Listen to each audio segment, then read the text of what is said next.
Angry, and so is my next guest, the former Minnesota Governor Jesse Ventura, author of a new book, They Killed Our President, 63 Reasons to Believe There Was a Conspiracy to Assassinate JFK. So in the chair is Jesse Ventura. Welcome to you, Jesse. Thanks, Piers. Always a pleasure. So, has the government of the world's greatest superpower really shut down, or is this just some vast conspiracy? Well, you know, they're shut down, and I guess my question would be, since the government shut down, that should mean we shouldn't have to pay any taxes, right? Yet it's not going to work that way, is it? Even though they're not working, we're still going to be paying. I think it's time for a revolt in this country. I've been advocating a revolution for years now. Revolutions don't have to be violent, but we need one, and I would tell everybody here, vote them all out of office, and wait, don't vote in a new Democrat or Republican. Vote for anyone but Democrats and Republicans. Well, it's quite interesting, actually, because let's take a little look around this room here, because I did a little sample. You weren't all hand-picked for any political persuasion, but how many people here are Republicans? So just a few hands. How many are Democrats? A few more hands. And how many are neither Republican nor Democrats? So you are the Jesse Ventura future of American electorate. We are the majority. But how much of that do you think, this is just a random section of people that pitched up to watch the show, but how much of this is down to just general dissatisfaction with the American political system? Well, it's because the Democrats and Republicans have created this corrupt system, and they've been in charge now for 150 years.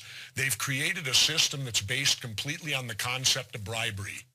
If you pay them and bribe them, you get audience with them. If you don't, you're out the door. And so we need to get away from this concept of bribery. And that's why I'm considering making a run. But I need to, a couple things have to happen first. But I would run on this, ladies and gentlemen. My simple campaign would be this. I would give you the opportunity to elect the first president of the United States that does not belong to any political party since George Washington. He is our only president that belonged to no political party. And I think it's high time we elect someone that does not belong to these two gangs, because it's the gangs that dictate what's going on. This is all gang warfare here. This is gang warfare, where the gangs put themselves first, the gang's money first, and we, the country, become second or third. We're actually third in line. See, every time I've spoken to you about this, I've been saying, no, Jesse, it's not like that. And yet their approval ratings plummet each time I've talked to you, even lower. And actually you end up thinking, yeah, they are a bunch of gangs. They are. Overpaid, underworked children. Well, let's look at it this way. The big thing is health care, right? Well, in my last book, I showed you all. These elected officials have 4 options to choose from of health care. They won't give us one. Yet they get 4 to choose from. Now, what do you think since the government shut down, are they getting paid? Of course they are. What do you think of Obamacare? Do what now? What do you think of Obamacare? I don't think anything of it, because my belief is quite simple. We in the United States of America should have a policy that anyone who gets sick should be able to go to the doctor. Now, how they want to do it is up to them. But if we'd get out of all these damn wars, we'd have more money to pay for health care than we could shake a stick at. But instead, it's go to war, go to war, go to war. I love the reaction of the American people on the Syria deal. The calls were 300 to 1 opposing any more war. Finally, you're all waking up. Finally, you're waking up that we've been at perennial war for 60 years. Enough of this. Enough of this war crap. Well, enough of this particular segment, but you're coming back after the break. And let's talk about my book. To speak more, Jesse Ventura, after the break. Back now with my official guest, Jesse Ventura. I mean, Jesse, you hit all the right populist notes with all this stuff, but let's get real for a moment.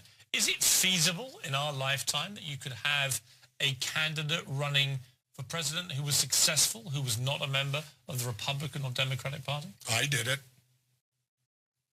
I won the governorship of Minnesota and was not a member of the Democratic. Could you do it on a presidential level? Sure, if I'm allowed in the debates. But you notice those two parties control the debates. They won't let anyone else in them. If I can debate them, Piers, I can beat them. It's that simple. Somebody tweeted me earlier saying nobody who wears tie-dyed shirts could ever be president of the United States. Well, What is your response? My response would be then I guess a real person shouldn't be president because I'm a real person. Do you know when I ran for governor, I never used a prepared speech? Is that true? Yes, because my belief is if you tell the truth, you don't have to have a good memory.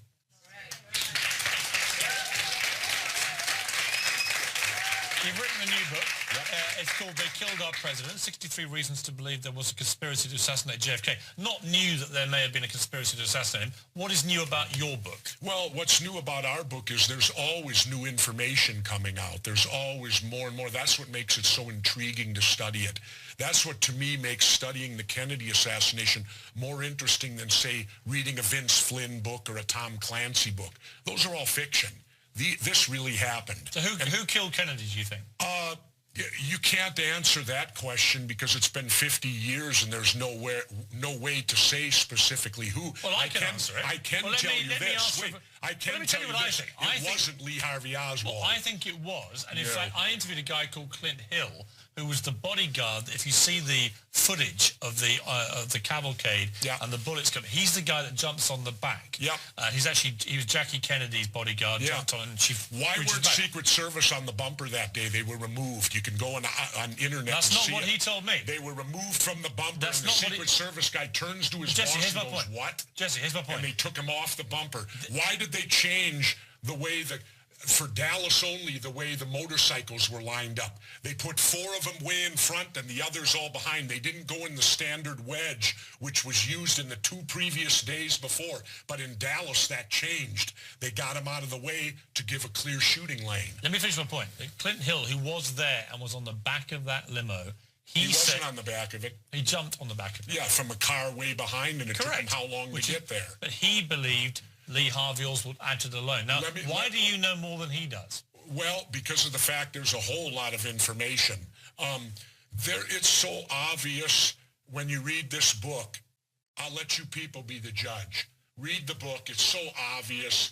The Secret Service... Who do you think did it? The Secret Service protected Kennedy more after death than they did when he was alive because they illegally took the body out of Texas. Autopsy by law should have gone on there. Lyndon Johnson, the car was a crime scene. Everybody knows tape goes around a crime scene until forensic gets through with it. Monday morning, that car was in Michigan being refurbished, already moved. Jesse, no one was allowed to see the car. Who do you think killed There's multiple JFK? Choices. Well, give me one. Well, Kennedy made tremendous amount of enemies. The military-industrial complex hated him because he wouldn't go to war in Cuba. He was already withdrawing troops from Vietnam. There would have been no Vietnam War. Him and Khrushchev were actually back-channel communicating, and they had both planned on ending the Cold War by 1965. Khrushchev was taken out of power. They were doing it via Pope John in the Vatican. The Pope died, and Kennedy was murdered. We had the Cold War for 20 years. So what does your brain tell you is the most likely? Kennedy was going to take away the oil depletion allowance, which is what all oil guys use to make big money so that they can make $30 million a year and pay no taxes. So he had big oil mad at him. He had the military-industrial complex mad at him. Plus, he was doing the first move towards human rights in this country, which the South hated him for. So you've got multiple choices of many. You've written a book about it. Well, what do you think is the most likely theory? I think that here's the deal. There were 2 conspiracies that took place. The first conspiracy was the actual one to murder the president. The second conspiracy was to cover it up after it happened. Both of those took place. Now, you have separate players on both sides of that. Well, look at it this way. Read the opening, the Katzenbach memo that we opened the book with. Mm-hmm. This is from the acting attorney general. And he states, Monday morning, we must convince the people Oswald acted alone, that he had no one with him, and that if he went to trial, he'd be convicted. This is Monday morning before they've looked at one shred of evidence. The acting attorney general of the United States sends this memo to the new president. And that's exactly what he says is exactly, and they said, we need to form a commission to rubber stamp all this so that we don't have any type of congressional or other investigations. Woe be that we would have a real investigation. Jesse, you're a straight talker. I've now asked you multiple times. You've written a book about this. I can't tell you who I've given you my theory, which is the pretty commonly held one. It was Lee Harvey Oswald. He couldn't make the shots. I've cited my source, who was one of the Secret Service detail who actually went on the car, and he says he acted alone. You've got 30 seconds left to try and give me a straight answer. I can't give you one. I can't tell you who did it. I wasn't there. And it's unfair to ask a question. You think you've won the argument simply because I can't name who did it? Yes, I do. Well, okay, James Files was the shooter on the grassy knoll. He's already confessed to it in prison. You had the confession of E. Howard Hunt on my TV show, yet mainstream media said not a word about it. Hunt confessed, LBJ knew, he went right down the chain of command. It was called the big event. It was his deathbed confession to his son. Yet you've only given me so far. You've only given me 6 reasons so far. There are 63 reasons to believe in this book. There was a conspiracy to assassinate JFK. As always, Jesse, you are a compelling talker when it comes to these things. I don't know how much I believe, but I love the way you tell it. Read the book. I urge people to read it. It's a good talking point. Read it. Good to see you. All right.